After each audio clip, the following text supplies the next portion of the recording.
Herzlich willkommen zu diesem neuen Video. Ich bin Joshua Wesely und wir reden heute über eine Frage, die ich mir tatsächlich mein ganzes Leben lang gestellt habe.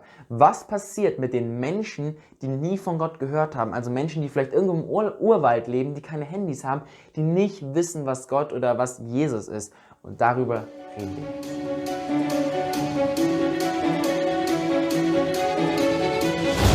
Bevor wir loslegen, abonniere uns gerne und mach die Glocke an, weil unser nächstes Video ist Inzest in der Bibel und wie rechtfertigt die Bibel Inzest? Das ist ein spannendes Thema, deswegen, ich hoffe, wir sehen uns dann wieder. Punkt Nummer 1, wir sind Gott gegenüber verantwortlich. Alle Menschen sind Gott gegenüber verantwortlich, ob sie nun von ihm gehört haben oder nicht. Die Bibel sagt uns, dass Gott sich in der Natur, Römer 1,20, und in den Herzen der Menschen, Prediger 3,11, klar offenbart hat. Das Problem ist, dass die Menschen sündhaft sind. Wir alle lehnen diese Erkenntnis Gottes ab und rebellieren gegen ihn. Römer 1, 21-23.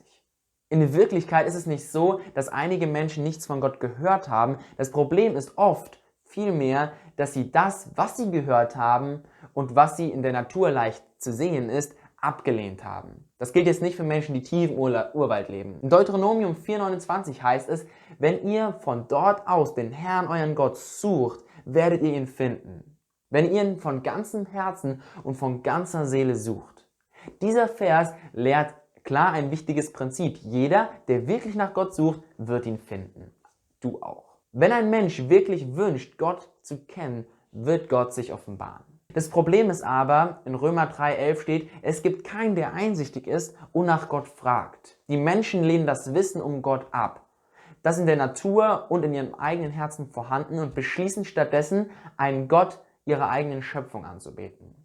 Weil sie selbst denken, ich weiß es selbst besser und behandeln sich selbst als Gott. Aber anstatt über das Schicksal der Menschen zu diskutieren, die noch nie über Gott gehört haben, sollten wir Christen unser Bestes tun, um sicherzustellen, dass sie es hören. Wir sind aufgerufen, das Evangelium in den Nationen zu verbreiten. Matthäus 28, 19-20 und Apostelgeschichte 1, 8. Wie du wahrscheinlich weißt, lehnen viele Menschen Gottes Offenbarung und Erkenntnis ab. Und das sollte uns motivieren, die gute Botschaft der Erlösung von Jesus zu verkünden. Nur durch die Annahme der Gnade Gottes, durch Jesus, können die Menschen aus ihrer eigenen Sünde gerettet werden und in den Himmel kommen. Wenn wir davon ausgehen, dass diejenigen, die das Evangelium nie gehört haben, von Gott Barmherzigkeit erhalten, werden wir in ein schreckliches Problem geraten. Wenn Menschen, die das Evangelium nie hören, gerettet werden, ist es logisch, dass wir sicherstellen, dass niemand das Evangelium hört. Macht irgendwo Sinn, wenn du darüber nachdenkst. Das Schlimmste, was wir tun könnten, wäre, das Evangelium mit einem Menschen zu teilen und ihn oder sie es ablehnen zu lassen.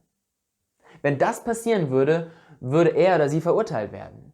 Menschen, die das Evangelium nicht hören, müssen verurteilt werden, sonst gibt es keine Motivation für Evangelisation.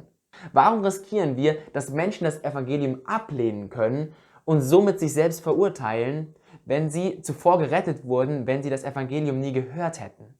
Hast du es verstanden? Das heißt, wenn dein Freund nie von Gott gehört hat, kommt er in den Himmel. Wenn du ihm von Gott erzählst, dann hat er davon gehört. Wenn er das jetzt ablehnt, dann kommt er in die Hölle.